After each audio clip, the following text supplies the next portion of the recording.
کیا آپ نے کبھی رات کے پچھلے پہر میں آنکھیں کھول کر چھت کو دیکھا ہے اور دل میں یہ سوال اٹھا ہے کہ یا اللہ مجھ میں کیا کمی ہے؟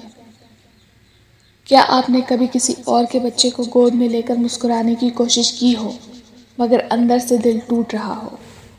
اولاد نہ ہونے کا مسئلہ صرف جسم کا مسئلہ نہیں ہوتا، یہ دل، دماغ اور روح تک کو ہلا کر رکھ دیتا ہے۔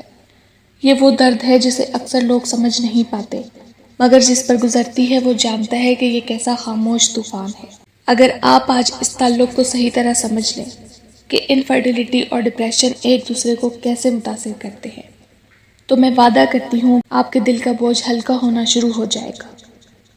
اولاد کا نہ ہونا یا دیر سے ہونا ہمارے معاشرے میں صرف ایک طبعی مسئلہ نہیں بلکہ ایک سماجی دباؤ بھی ہے۔ شادی کے چند ماہ بعد ہی سوال شروع ہو جاتے ہیں، کوئی خوشخبری؟ ڈاکٹر کو دکھایا؟ کہیں مسئلہ تو نہیں؟ یہ سوال بظاہر عام لگتے ہیں مگر دل پر تیر کی طرح لگتے ہیں۔ آہستہ آہستہ انسان خود کو دوسروں سے کم تر محسوس کرنے لگتا ہے۔ اسے لگتا ہے شاید وہ ادھورا ہے، شاید اس کی شادی نامکمل ہے، شاید اس کی زندگی میں کوئی بڑی کمی ہے۔ یہی احساس کمی آہستہ آہستہ ڈپریشن کی شکل اختیار کر لیتا ہے۔ ابتدا میں صرف اداسی ہوتی ہے، پھر بے خوابی، پھر لوگوں سے ملنے کا دل نہ کرنا، پھر ہر خوشی سے دوری، اور پھر دل میں یہ خیال کہ شاید اللہ مجھ سے ناراض ہے، حالانکہ حقیقت یہ نہیں ہوتی۔ مگر شیطان انسان کو وسوسوں میں الجھا دیتا ہے۔ وہ کہتا ہے دیکھا، سب کے پاس ہے، تمہارے پاس کیوں نہیں؟ اور انسان اپنے رب سے بھی شکوہ کرنے لگتا ہے۔ اولاد نعمت ہے مگر امتحان بھی ہے، جسے دی جائے وہ بھی آزمائش میں ہے اور جسے نہ دی جائے وہ بھی آزمائش میں ہے۔ قرآن میں حضرت زکریا کا واقعہ موجود ہے، جنہوں نے بڑھاپے میں اولاد کے لیے دعا کی۔ انہوں نے مایوسی اختیار نہیں کی بلکہ امید کو تھامے رکھا۔ یہی امید ایمان کی جان ہے۔ لیکن ڈپریشن ایک حقیقی کیفیت ہے بلکہ ایک نفسیاتی اور جذباتی رد عمل ہے۔ جب انسان بار بار کوشش کرتا ہے، علاج کرواتا ہے، دعائیں کرتا ہے اور نتیجہ سامنے نہیں آتا تو دل ٹوٹنے لگتا ہے، اور جب دل ٹوٹتا ہے تو ذہن بھی متاثر ہوتا ہے۔ انسان خود کو تنہا محسوس کرتا ہے، اسے لگتا ہے کہ کوئی اسے نہیں سمجھتا۔ اولاد کا نہ ہونا عورت یا مرد کی قدر کو کم نہیں کرتا۔ یہ بات دل میں بٹھانا بہت ضروری ہے۔ آپ کی پہچان آپ کی انسانیت، آپ کے اخلاق، آپ کے ایمان سے ہے۔ اولاد زندگی کا حصہ ہے، مکمل زندگی نہیں، مگر ہمارے معاشرے میں اسے مکمل شناخت بنا دیا گیا ہے، جس سے دباؤ بڑھ جاتا ہے۔ ڈپریشن کی علامات میں مستقل اداسی، تھکن، خود کو بیکار سمجھنا، عبادت میں دل نہ لگنا اور کبھی کبھی زندگی سے بیزاری شامل ہو سکتی ہے۔ اگر یہ کیفیت طویل ہو جائے تو یہ خطرناک ہو سکتی ہے، اس لیے اسے سنجیدگی سے لینا ضروری ہے۔ اسلام میں بھی دل کے سکون کو اہمیت دی گئی ہے۔ اللہ فرماتا ہے کہ دلوں کا سکون اللہ کے ذکر میں ہے۔ علاج کروانا بھی سنت ہے۔ یاد رکھیں، آزمائش اللہ کی ناراضی نہیں بلکہ اس کی نظر خاص کی علامت بھی ہو سکتی ہے۔ کبھی کبھی اللہ اپنے بندے کو دنیا کی ایک نعمت روک کر آخرت کی بے شمار نعمتیں دینا چاہتا ہے، مگر اس حکمت کو سمجھنے کے لیے صبر اور یقین کی ضرورت ہوتی ہے۔ یہ موضوع صرف جسمانی علاج کا نہیں بلکہ دل کے علاج کا بھی ہے، اور جب تک دل کو سہارا نہ ملے انسان ٹوٹتا رہتا ہے۔ اس لیے ہمیں اس رشتے کو سمجھنا ہوگا کہ انفرٹیلٹی اور ڈپریشن کیسے جڑے ہوئے ہیں۔ تصور کریں، ایک شادی شدہ کپل جو کئی سالوں سے اولاد کے لیے کوشش کر رہا ہے۔ ہر مہینے امید بنتی ہے، ہر مہینے ٹوٹتی ہے۔ ابتدا میں دونوں ایک دوسرے کو تسلی دیتے ہیں، لیکن وقت کے ساتھ ساتھ خاموشی بڑھنے لگتی ہے۔ رشتہ بھی دباؤ میں آ جاتا ہے۔ خاندان کے سوالات، معاشرتی موازنہ، مالی اخراجات سب مل کر ذہنی دباؤ کو بڑھا دیتے ہیں۔ عورت خود کو قصوروار سمجھنے لگتی ہے، مرد خاموش ہو جاتا ہے، دونوں ایک دوسرے سے کم باتیں کرنے لگتے ہیں۔ یہی خاموشی ڈپریشن کو جنم دیتی ہے۔ ڈپریشن اکثر خاموشی میں پروان چڑھتا ہے۔ حضرت زکریا کی دعا ہمیں سکھاتی ہے، مایوسی ایمان کے خلاف ہے۔ انہوں نے بڑھاپے میں بھی امید نہیں چھوڑی۔ انہوں نے کہا، اے میرے رب، مجھے تنہا نہ چھوڑ۔ یہ دعا ہمیں بتاتی ہے کہ اولاد کی خواہش فطری ہے مگر اس کے نہ ملنے پر اللہ سے دور ہونا درست نہیں۔ کئی بار لوگ کہتے ہیں بس اللہ کی مرضی ہے صبر کرو، مگر صبر کا مطلب جذبات کو دبانا نہیں ہوتا۔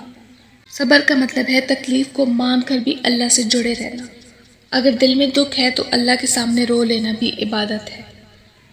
آپ کا دکھ حقیقی ہے اور اللہ اسے جانتا ہے۔ اگر آپ کو لگ رہا ہے کہ یہ الفاظ آپ کے دل کی ترجمانی کر رہے ہیں تو جان لیں کہ آپ اکیلے نہیں ہیں۔ آپ کا رب آپ کو دیکھ رہا ہے، سن رہا ہے اور آپ کے آنسو گن رہا ہے۔ کبھی کبھی انسان کو لگتا ہے کہ سب خوش ہیں، صرف وہی محروم ہے۔ سوشل میڈیا پر بچوں کی تصویریں، خاندان کی خوشیاں، یہ سب دل کو اور زیادہ چبھنے لگتا ہے۔ انسان دوسروں سے دوری اختیار کرنے لگتا ہے۔ یہی تنہائی ڈپریشن کو گہرا کر دیتی ہے۔ لیکن یاد رکھیں، اللہ کی تقسیم میں حکمت ہے۔ اگر اس نے ابھی تک آپ کو اولاد نہیں دی تو اس کا مطلب یہ نہیں کہ وہ آپ سے محبت نہیں کرتا۔ بعض اوقات وہ آپ کو کسی بڑے مقام کے لیے تیار کر رہا ہوتا ہے۔ سب سے پہلے اپنے جذبات کو قبول کریں۔ یہ نہ کہیں کہ مجھے دکھ نہیں ہونا چاہیے۔ دکھ ہونا فطری ہے، اسے دبانے کے بجائے اللہ کے سامنے بیان کریں۔ دوسرا قدم، اپنے شریک حیات سے کھل کر بات کریں۔ ایک دوسرے کو قصوروار نہ ٹھہرائیں۔ یاد رکھیں یہ مسئلہ آپ دونوں کا مشترکہ امتحان ہے، کسی ایک کی غلطی نہیں۔ تیسرا قدم، طبی معائنہ اور علاج میں تاخیر نہ کریں۔ اسلام میں علاج کروانا منع نہیں بلکہ حوصلہ افزائی کی گئی ہے۔ چوتھا قدم، روحانی معمولات بڑھائیں۔ تہجد، دعا، استغفار، خاص طور پر حضرت زکریا کی دعا پڑھیں۔ پانچواں قدم، اگر ڈپریشن شدید ہو تو ماہر نفسیات سے رجوع کریں۔ یاد رکھیں، مدد مانگنا کمزوری نہیں، ہمت ہے۔ آخر میں یہ سمجھ لیں کہ اولاد کا نہ ہونا یا ہونا آپ کی قدر کا پیمانہ نہیں۔ آپ اللہ کے نزدیک اپنی نیت، صبر اور ایمان سے قیمتی ہیں۔ اگر آج آپ صبر کے ساتھ اس امتحان سے گزر رہے ہیں تو یقین رکھیں کہ اللہ کے ہاں اس کا بدلہ بہت بڑا ہے۔ تصور کریں وہ دن جب آپ اللہ کے سامنے کھڑے ہوں گے اور وہ فرمائے گا کہ تم نے صبر کیا، تم نے شکایت کے بجائے دعا کو چنا، تم نے مایوسی کے بجائے امید کو تھاما۔ یہی اصل کامیابی ہے۔ شادی شدہ زندگی میں اولاد کی آزمائش ایک ایسا مرحلہ ہو سکتا ہے جو دل، ذہن اور رشتے تینوں کو ہلا کر رکھ دے۔ لیکن یاد رکھیں، اگر اسے صحیح سمجھ کے ساتھ لیا جائے تو یہی مشکل رشتہ توڑنے کے بجائے اور زیادہ مضبوط بھی کر سکتی ہے۔ سب سے پہلی بات یہ سمجھ لیں کہ اولاد نہ ہونا یا دیر سے ہونا کسی ایک کی غلطی نہیں ہوتا۔ اکثر ہمارے معاشرے میں عورت کو قصوروار ٹھہرایا جاتا ہے یا مرد خاموشی سے دباؤ برداشت کرتا رہتا ہے۔ یہ رویہ رشتے میں درار ڈالتا ہے۔ یاد رکھیں یہ مسئلہ تمہارا یا میرا نہیں بلکہ ہمارا ہے۔ جب زبان پر یہ لفظ آ جائے کہ ہم مل کر اس سے گزریں گے تو آدھا بوجھ خود ہی ہلکا ہو جاتا ہے۔ اگر اولاد کی کمی کی وجہ سے بات چیت کم ہو جائے، دل کی باتیں رک جائیں تو فاصلے بڑھنے لگتے ہیں۔ اس لیے ضروری ہے روزانہ کم از کم چند منٹ صرف ایک دوسرے کے احساسات سننے کے لیے رکھیں۔ نہ مشورہ دینا، نہ تنقید کرنا، صرف سننا۔ کبھی کبھی انسان کو حل نہیں، صرف سمجھا جانا چاہیے ہوتا ہے۔ سن لینا بھی محبت کا اظہار ہے۔ نکاح کا مقصد صرف اولاد نہیں بلکہ سکون ہے۔ اس سکون کو اولاد کے نہ ہونے کی وجہ سے ختم نہ ہونے دیں۔ ایک دوسرے کو الزام دینے کے بجائے ایک دوسرے کا بازو بنیں۔ دوستی زندہ رہے تو رشتہ سانس لیتا رہتا ہے۔ گھر والوں اور معاشرتی دباؤ سے نپٹنا بھی ضروری ہے۔ ہر سوال کا جواب دینا لازم نہیں۔ میاں بیوی آپس میں طے کر لیں کہ باہر والوں کے سامنے ایک ہی موقف رکھیں گے۔ اگر کوئی تنقید کرے تو دوسرا ساتھی خاموش تماشائی نہ بنے بلکہ نرمی سے دفاع کرے۔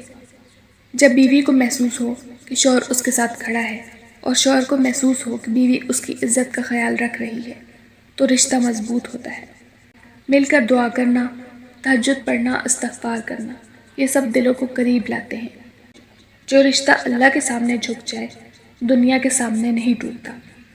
اگر ڈپریشن یا ذہنی دباؤ بڑھ رہا ہو تو ماہر نفسیات سے رجوع کرنے میں ہچکچاہٹ نہ کریں۔ رشتہ بچانے کے لیے مدد لینا بہادری ہے۔ اپنی زندگی کو صرف اولاد کے انتظار تک محدود نہ کریں۔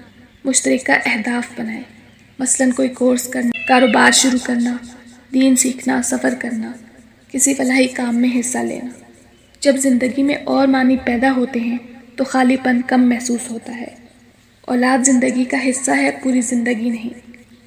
سب سے اہم بات یہ ہے کہ ایک دوسرے کو یقین دلائیں کہ محبت کسی شرط پر قائم نہیں، نہ اولاد پر، نہ کسی کامیابی پر۔ رشتہ صرف خوشیوں میں ساتھ دینے کا نہیں، بلکہ آزمائش میں کندھے سے کندھا ملا کر کھڑے رہنے کا نام ہے۔ آخر میں یاد رکھیں، بعض اوقات اللہ کسی نعمت کو مؤخر کر کے رشتے کو پہلے مضبوط بنانا چاہتا ہے۔